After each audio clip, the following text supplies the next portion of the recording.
Hello everybody and welcome back to your friendly neighborhood gaming channel. I'm your host Winback, and today I have got a quick and dirty build guide for you.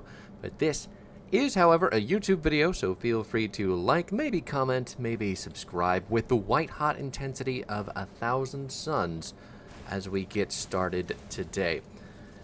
But now we can talk about the Dervish. So the Dervish, if you are not aware, is going to be the Oathkeeper and the Nightblade. That is the two classes put together to make this bad boy, and specially enough, this is going to be a dual shielding Dervish. So, all of that being said, it's going to be a little bit wonky, but it's going to be super fun nonetheless. Now, I'll have the Grim Tools link in the description for you, but all of that said, don't get too into it. It really just is, it's not max level. We're not even on ultimate. We're only on elite at the moment, so don't dive too hard into it unless you want to make this build your own and you want to find the gear after I do. As of this moment, this build isn't my super focus, but it's fun enough and there's a lot of stuff going on that I can make a video on it. So, like I said, quick and dirty. Let's do it up. Your abilities for this build are going to be, well, your main tree is going to be your Oathkeeper. So, that said, Vire's Might is going to be your #1 ability, mostly for movement, but it's also going to be giving us the damage types that we need, which are going to be physical and trauma. That's 2 of the 4. The other 2 damage types are going to be bleeding, and the sleeper hiding in the back is going to be our physical retaliation damage, which I will show you right now is fucking huge. So, there's our physical, bleeding, and trauma damage. Respectable. And then we come down here. Holy shit. It's enormous, right? But let's talk about Vire's Might. So, Vire's Might is our that ability. It's a dash. It's not going to require a target. You can dash any which way that you like. It's on a pretty short cooldown, which is really awesome too. And we're also picking up Tectonic Shift. I keep hitting the D button when I do not mean to. That is my blade barrier. But Tectonic Shift is going to reduce the cooldown, increase the range, and basically make Vire's Might function better.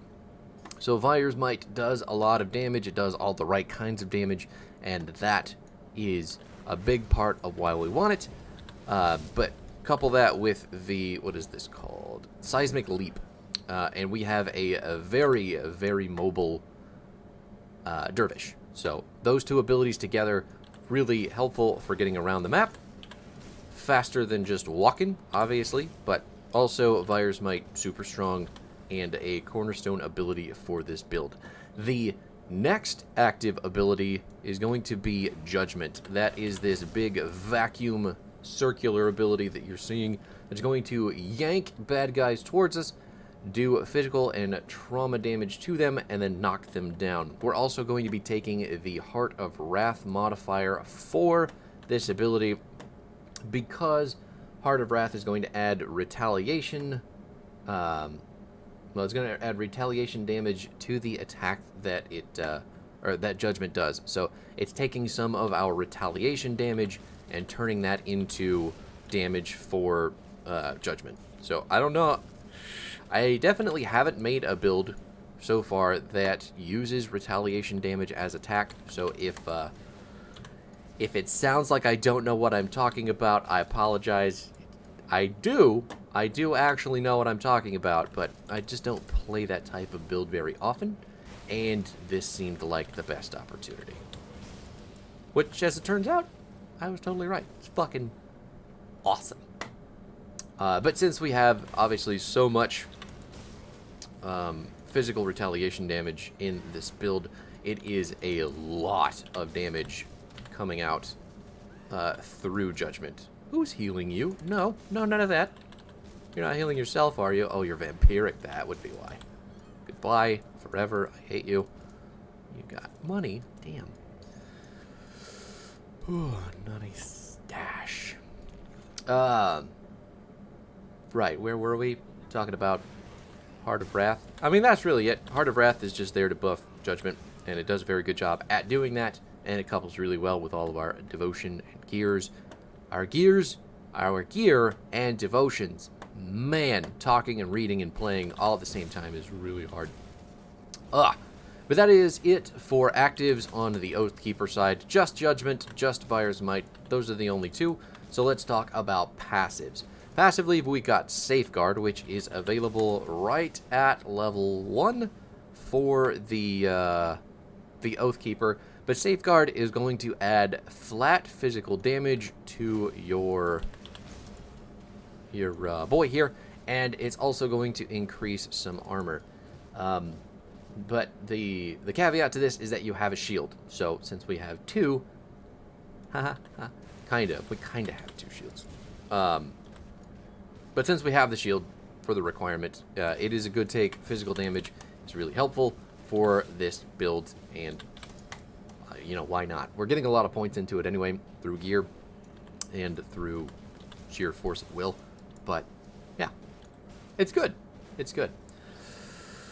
After that, we've got Resilience. This one activates after we drop under 66%, giving us big defensive ability, physical resistance, and increase to resistance maximums. So we do have to take a little bit of damage, but once that damage happens, it is going to be incredibly useful for our survivability. So this is a little bit of a squishy class. I'm not going to lie to you. I do have some trouble staying alive in sticky situations. So the defensive abilities all mean, you know, exponentially more when it comes to that kind of stuff. But definitely need resilience, and especially once this build gets to the later stages. I hit D again. Damn it. I keep looking at the A button and not pressing it. But once we get, again, late game, ultimate, all that sort of stuff, physical resistance is going to be really good. So having an ability that gives us that is heckin' useful. So all of that out of the way, we've got Presence of Virtue next. That is our first toggleable passive ability, Presence of Virtue, and then the modifier for it. Blanking on the modifier. Oh god. Well, anyway, Presence of Virtue, it being toggled, it's going to give you a lot of offensive ability, energy regen, and more physical retaliation, with a chance to get trauma or bleeding damage as well. Rebuke. Rebuke is the modifier for this ability, and that is going to add some flat physical damage to the build, which is, you know, one of our big four damage types. And it's also going to give you a resistance to life reduction.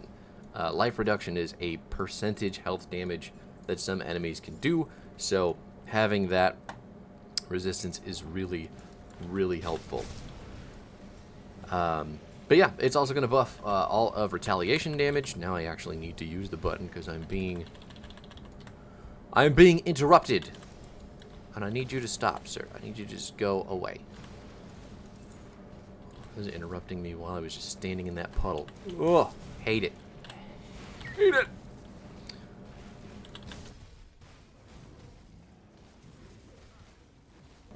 It's not salvaging. You don't salvage it. You dismantle it. You dismantle items at the... Ooh, another hooded blue. Nice. You dismantle items at the inventor. That's the second tab that she's got available for you. And breaking purple stuff down into special items, or special materials, is really good. Beats selling purple items. So, Divine Mandate, the last passive for this class, and it is an exclusive skill. It is the final passive. Well, it's one of two final passives on the Oathkeeper, competing with the Path of the Three. But Divine Mandate is going to give you flat trauma damage. It is going to give you increased crit damage, buffed physical and trauma damage, and then you're going to cap that all off with the slow resistance that the Divine Mandate gives you. So you're going to walk just fine. Can you shove him through the rift gate? There we go. Yeah, but all that stuff, super useful, getting your damage buffed up even further. I definitely recommend that one over Path of the Three, because Path of the Three doesn't give us any of the damage that we need. Now, the Oathkeeper tree is pretty legit and feels very good when it comes down to dashing everywhere and wrangling the baddies with your Judgment Vacuum, but we have also got the Nightblade tree. So when we're not being a, rage-fueled tornado of justice with the Oathkeeper, we've got the Ring of Steel and a couple other abilities going on the Nightblade side of things. So Ring of Steel and Circle of Slaughter are going to be the two big ones, though. They're going to eat a lot of your points for the Nightblade tree because you do want to max both of them out. Ring of Steel does do piercing damage. I think it... Oh, there's a modifier you can take to make it do cold damage, but that isn't a thing that we're into when it comes to this build specifically. Hang on. Let me think. It does piercing and weapon damage. That's right. It does I believe it's 200% of your weapon damage, your main hand weapon damage. And it's also going to stun targets. So as long as they don't have huge CC reduction resistance, your Ring of Steel is going to do a lot of good in keeping them stunned. So Judgment's going to knock them down. When you get them with that vacuum, you're then going to be able to hit them with the Ring of Steel, which will further stun them, preventing a lot more damage. Really good for clumps and mobs of enemies. So Circle of Slaughter is going to add on bleeding damage. It is also going to add on crit damage, and you get a chance to fumble the targets as well, meaning targets hit by Ring of Steel will have a percentage chance not to be able to use abilities and do other stuff like that. Really, I like it more for the damage, but Ring of Steel as an ability is more kind of utility focused. So Circle of Slaughter is better for increasing the damage of the ability, but the ability itself is more about the utility and the CC chaining that you can do with Judgment. Got all of that out of the way. Now, as far as your next active ability on the Nightblade tree goes, you can see the Pneumatic Burst. It's always there. It's always available whenever we take the Nightblade, unless there's another better healing ability on a different class. But as it stands, this is the only one between the two classes, and healing is never a bad thing. We've also taken Shadow Dance, which is the modifier for Pneumatic Burst, and that is going to give us that increased chance to dodge melee and range attacks when we hit the heal button, which lasts for a very long time. So getting those chances up is really special. And again, I don't think I need to warn anybody who's played a squishy melee class, but dodging as much damage as possible is really good. Really good. Oh, this build, I will lay it out for you right now. Does not do a lot of very good single target damage. It struggles, and it definitely has a better time in big clumped up groups. That said, it's not like it can't take on bosses. I mean, it's totally capable, but it'll certainly feel better to play other things. So if you want to watch entire groups of enemies explode, here you go. It's all for you. Also, Blade Barrier, that's our next active for the Nightblade. I talked about it in the last video quite a bit, so I don't think I need to worry about that any further. But all that being said, take it. It's a panic button. I've already been accidentally pressing it plenty of times in this video, so you can already see the value. Veil of Shadow for the Nightblade tree. A couple points in that to reduce offensive ability and the speed of people attacking us, because can't ever have enough defensive stats when you don't have a lot of health. So good option there. Don't worry about taking the modifier though. The modifier does not do anything for this build.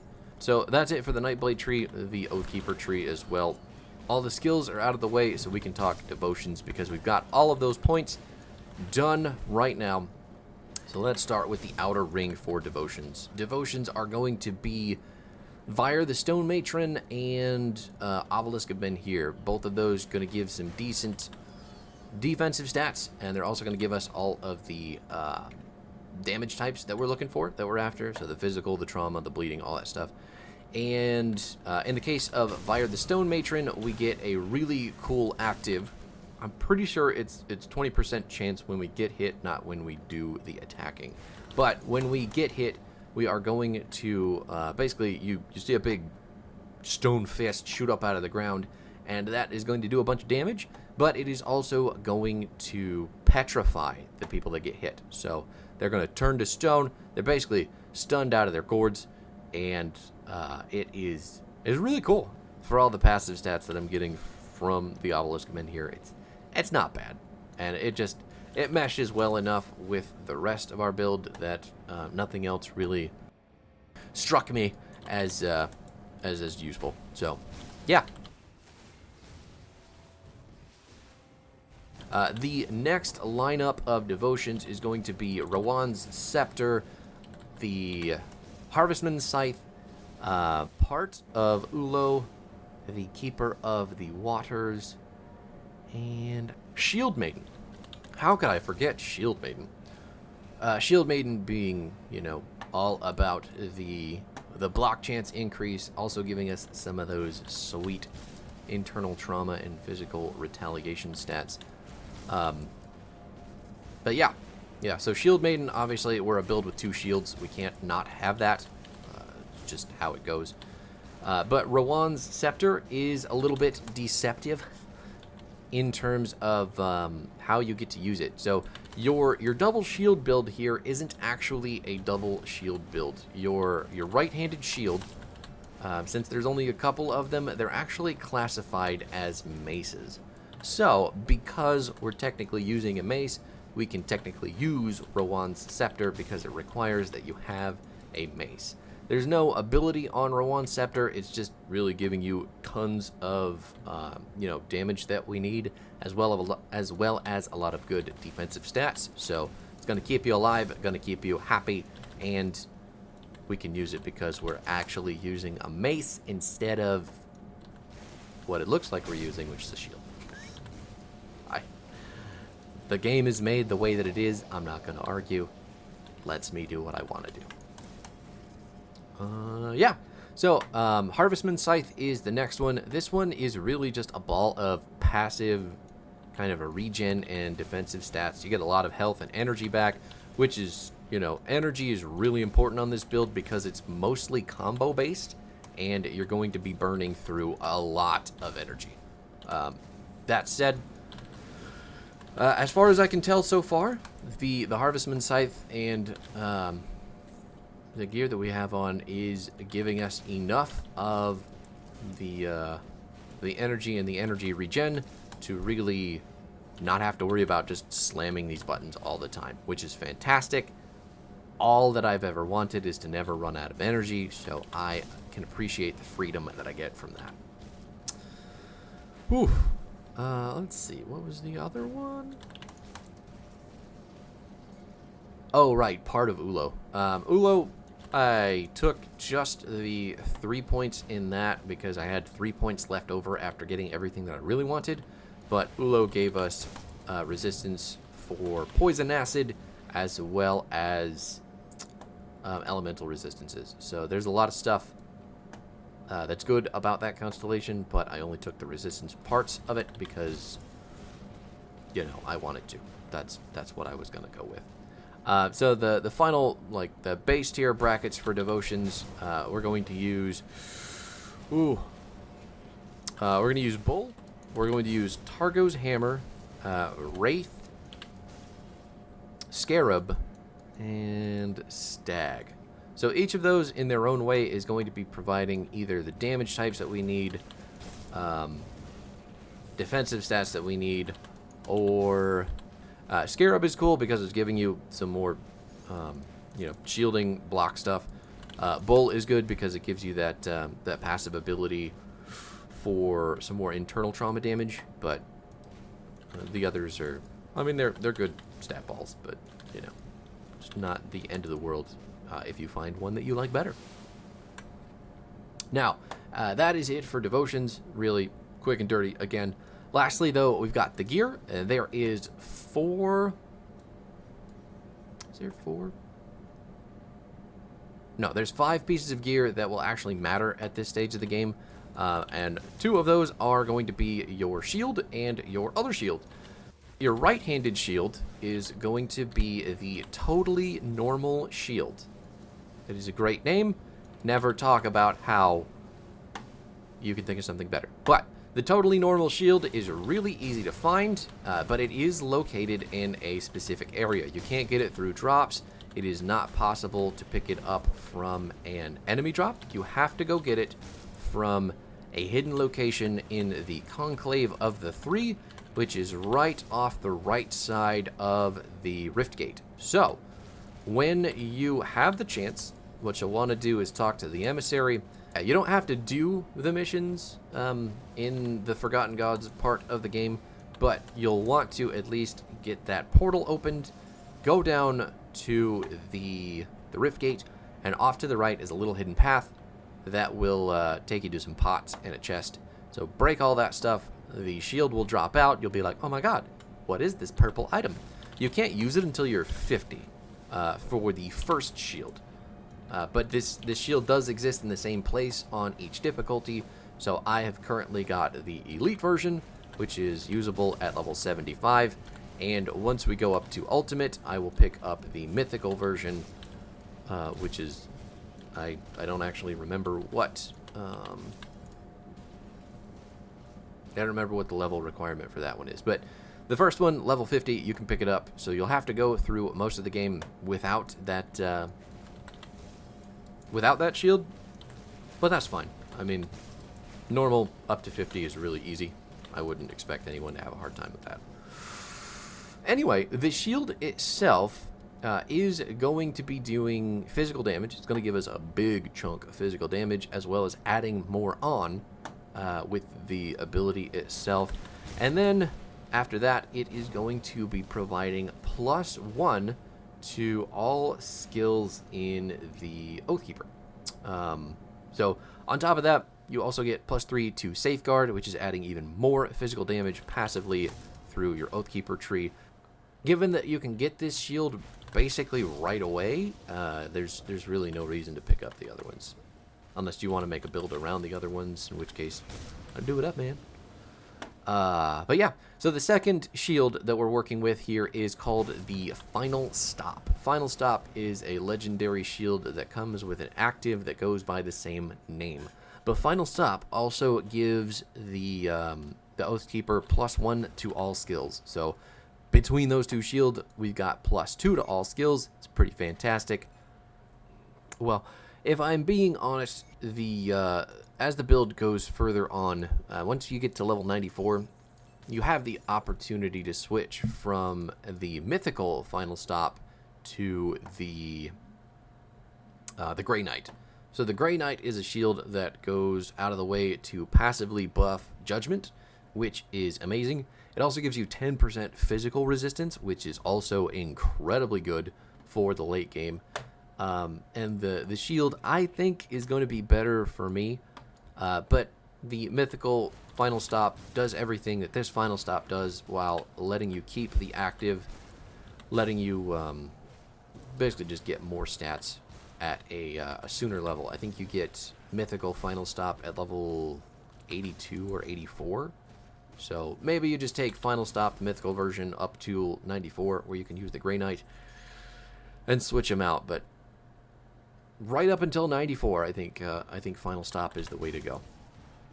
Now, after the two shields, we've got our amulet. The amulet is the Avatar of Order. This one is mostly giving defensive and health stats, but it does come with a passive heal, which is really helpful. I think it's like a 30% chance to activate, which is nice.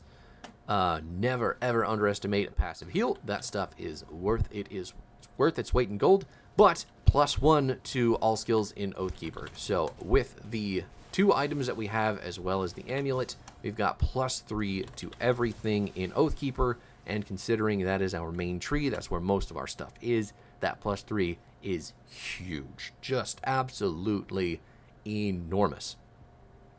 Now, the last 2 items in the build that are pretty important are going to be your pants, which is going to be your Thornhide